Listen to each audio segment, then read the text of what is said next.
In January 2025, I explored the Central Vermont Railway main line that was abandoned in 1966 when it was relocated to accommodate a flood control dam. This map will help the viewer follow the videographer's location and explore the former right-of-way. The Ellithorpe Flood Control Site Number 5 dam is owned by the state of Connecticut. It is classified with a hazard class of C, meaning high hazard potential. This includes loss of life, major damage to structures, major damage to utilities, major damage to roads and railroads, and great economic loss. The dam was completed in 1968. It's 29 feet high and 4,250 feet long, with a max storage capacity of 1.9 billion gallons of water. This may seem excessive, but no one wants a repeat of the 55 flood. The information I have on the station shows that this pile of rocks, or someplace before that, between here and the road, would have been the location of the station itself. We're looking south towards Stafford here.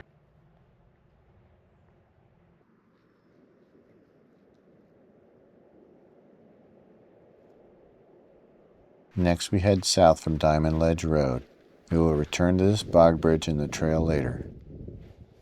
In a short distance we come to the former trestle that straddles the Middle River and the Ginholt Pond. That is definitely one of those head-scratcher scenes. It makes you wonder, did someone use a crane or heavy equipment to lift the truck bed and place it on the trestle?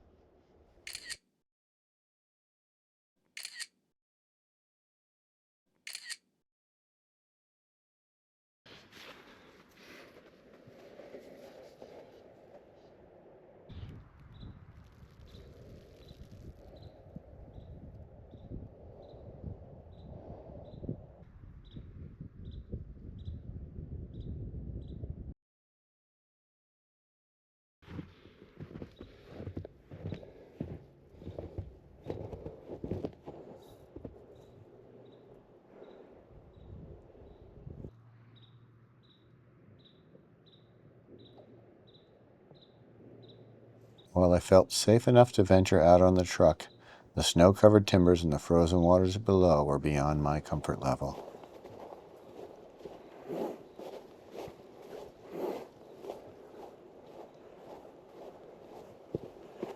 Set back but not ready to give up, I decided to hike around the pond.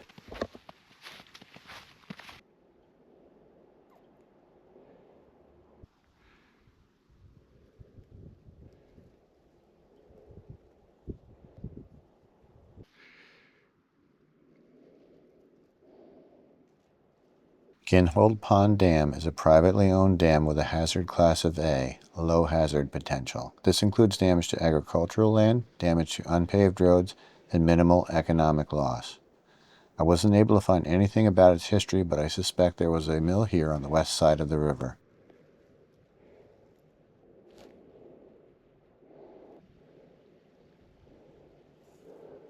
With the exception of this part, the dam seems to be holding up very well. It's possible the spillway was intentionally breached to permanently lower the water level.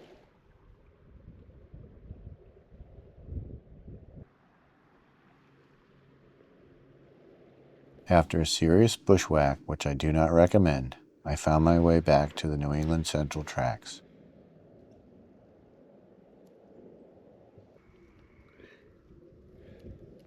I rejoined the abandoned main line at the trestle that crossed the Middle River at the north end of Orcutts Pond.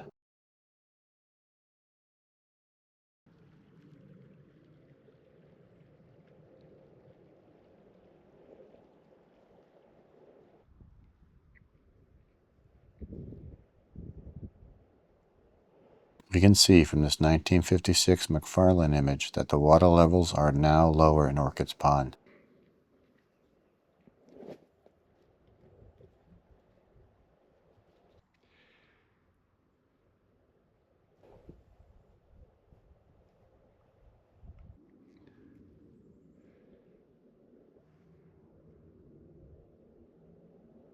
Thankfully, this trestle had some post-abandonment improvements allowing me to cross it safely.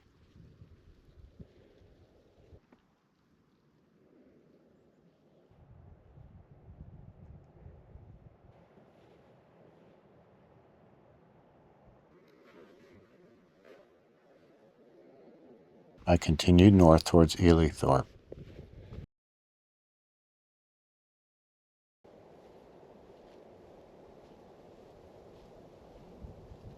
In short order, I came to an intersecting road that may have been a farm road.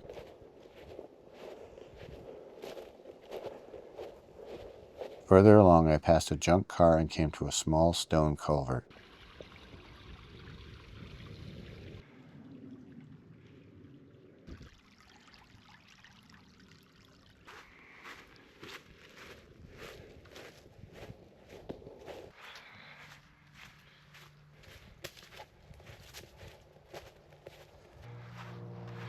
The right-of-way became more overgrown as I came to the back side of the Stafford Industrial Park.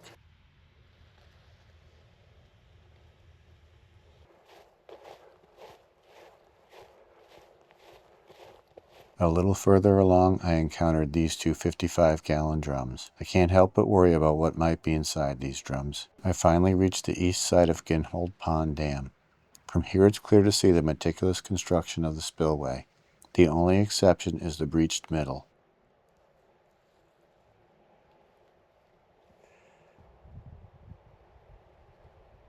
Continuing on, I came to the south side of the Ginholt Pond Trestle.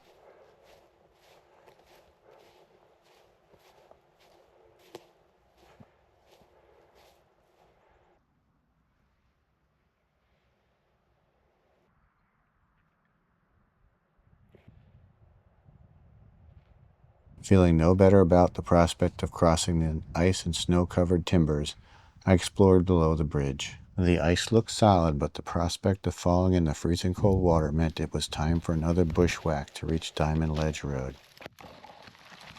Back in the car, I headed to Crow Hill Road, but first a stop at the Diamond Ledge Road overpass. Built 60 years ago, it now hosts the New England Central trains. Crossing the tracks, we see the south end of State Line siding. The right-of-way north of the dam and much of the Ellithorpe Reservoir is within the boundary of the Connecticut State Forest. There is parking here, and we'll follow the old right-of-way south to the dam. Off to the right is the current main line, but if you look over here on the left, this line of trees is where the original main line went, and we're going to check that out.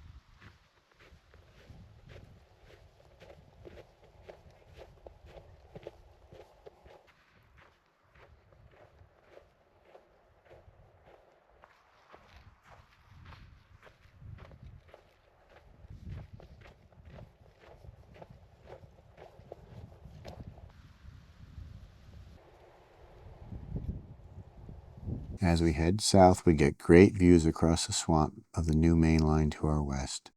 This then and now comparison illustrates the increased water level. I suspect this is due to beaver activity.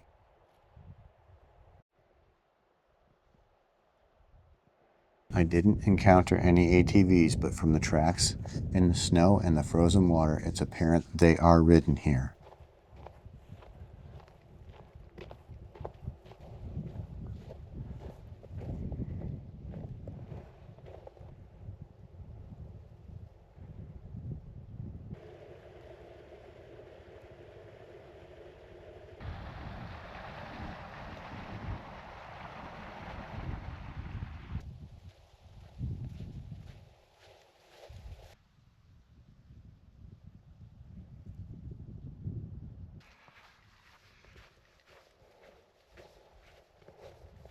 Continuing on, we passed a former grade crossing with the now abandoned Kurt Road.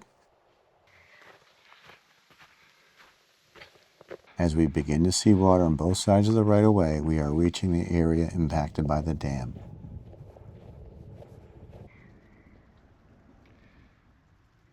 Not too sure why, but the right-of-way is a little bit wider here. Maybe there were two tracks here. I'll have to look into it.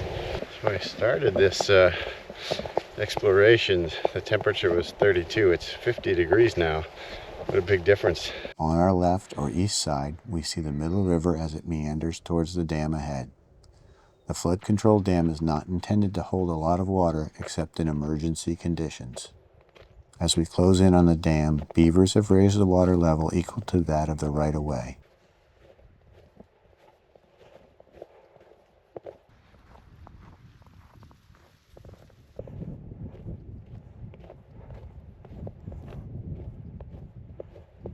We've come to the end of the easy walking part of the trail. With the ice conditions, I could probably go a little bit further. We've been a lot of bushwhacking to see something that I saw from on top of the dam. So I'm going to turn around here and head back to the car.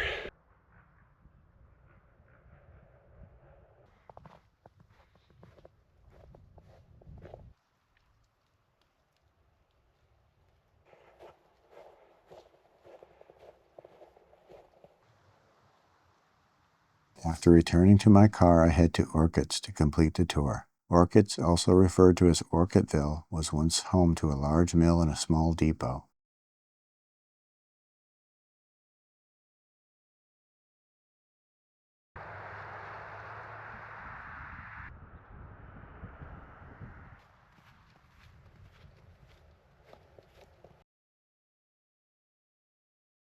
As we walk past milepost 52, we reach a plate girder bridge that crosses the Middle River just below the Orcuttsville Pond Dam. The dam is privately owned and has a hazard class of B.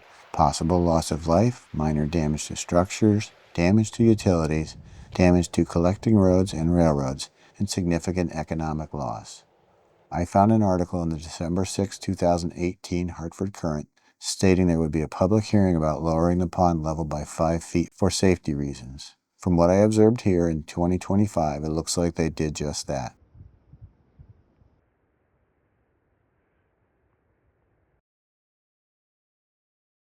We continue north following the west shore of Orcutts Pond. That's the Orcutts Depot on the east bank of the pond. It looks like it has been repurposed as a camp, but may not have seen much use these days.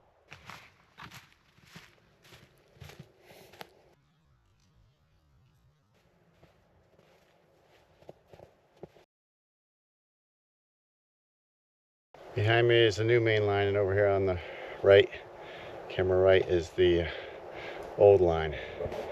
You can kind of see it where that starts, about where that pile of ties was. It comes through this pile of logs here. And it's right here in the edge.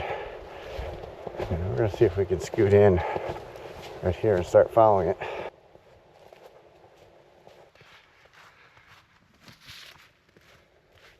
It's only a short distance from the new main line to the trestle over Orcutts Pond. And just like that, we have covered all the abandoned main line.